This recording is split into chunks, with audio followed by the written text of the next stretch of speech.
Книги, които успя да прочета през месец март. Те не са малко, но въпреки супер натоварения ми график, успя да прочета цели 4 книги, като 2 от тях са за личностно развитие и 2 са любовни романи, за което изключително много се радвам.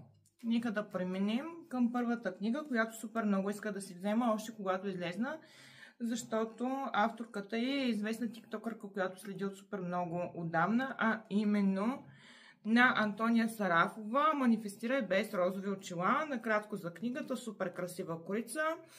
Чете се изключително бързо. Като цяло си мисля, че е нещо повече, но повечето от нещата, да не кажа всички, съм ги чела в други книги, тъй като аз много обичам да чета за такъв тип литература.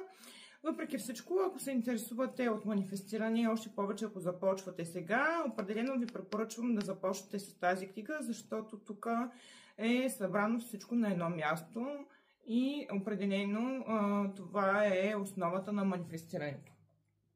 Следващата книжка, която завърших, е "Успех в директните продажби" на Ранди Гейдж. Това е книга за хората, които се интересуват от бизнес, от маркетинг, от изграждане на екип.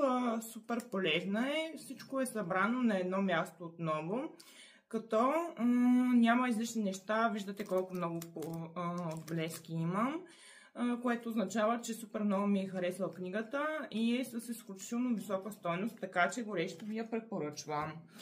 Следващата книга, която си взех, е нова книга, която нашумя съвсем наскоро, а именно "Сгрешената булка" на Катарина Маура.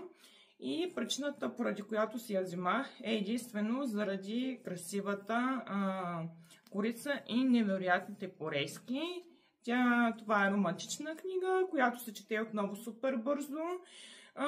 Отначало започна много силно, но след това общо взето леко ме разочарова, но като цяло е много добро четиво, леко, като имам отделно ревю за нея, което ще излезе съвсем скоро. И последната книга, за която ще ви говоря, е на електронния ми четец, а именно "Ятото" на Кейт Стюарт, като тази книга за мен лично беше под въпрос дали ще я завърша, защото, честно казано, ме остави без думи и в пълен шок. Но реших да си я довърша все пак, като все още се чудя за втората книга дали да я прочета.